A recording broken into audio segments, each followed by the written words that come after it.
Well, locally, the governor is back for another term in which he really is focused heavily on the quality of education, particularly issues of access and equity for those school districts that are underperforming and how we can provide support to them.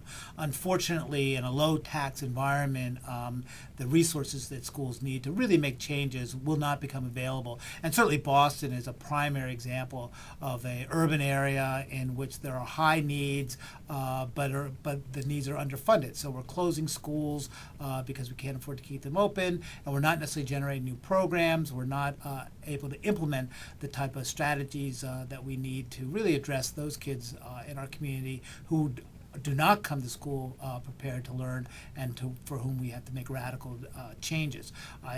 Certainly the charter school movement and the choice movement is doing a wonderful job of providing alternate opportunities for some of our kids, but we really need a universal commitment to all kids to provide a quality education, and that's going to cost us money. In a low tax environment, that's impossible.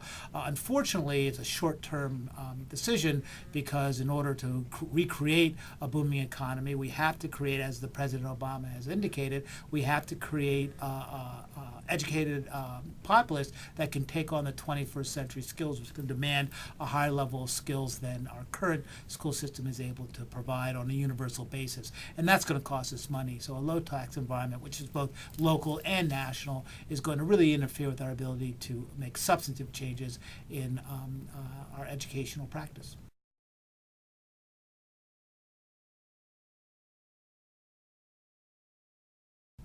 I think nationally, I don't think there's going to be tremendous efforts to reduce the amount of resources that have gone to the Department of Education to make changes in educational policy.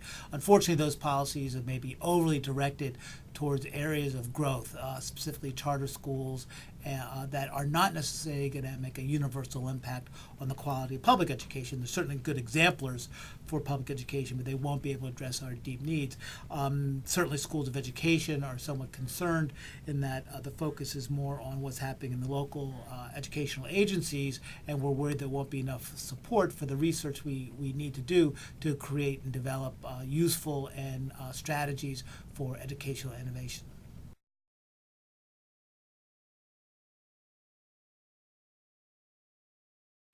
Now, I have to admit that I'm somewhat of a rational romantic. So when you look at what really creates change in educational institutions, there are a couple of things. One is shared leadership, where everyone has a sense of shared accountability for the outcomes. The other is data-driven decision-making, where people really use the available data to drive instruction and make changes. And the other is a combination of high expectations, which we all believe in, and substantive social support for our kids. And I would say the same thing has to happen within our political environment. We have to become more committed to taking our diverse opinions and perspectives and coming together in some sense of shared commitment to changing the educational environment for our children. And we have to be more data driven. There are a lot of ideological propositions being made from both sides of the House, which tend to ignore the actual data that we have in front of us, which shows that there are districts of great success in our country, programs that really work, and then there are places that aren't working.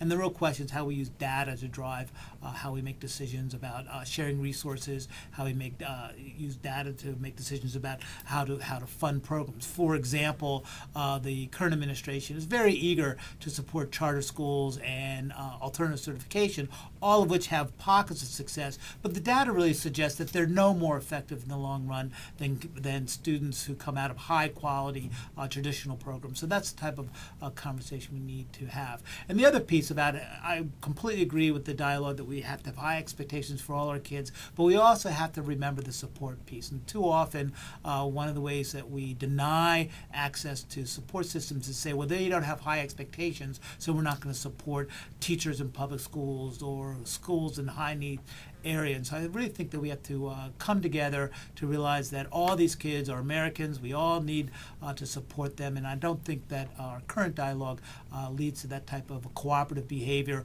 where we really do experiment with different strategies, whether they be coming out of the Republican or Democratic or other parties.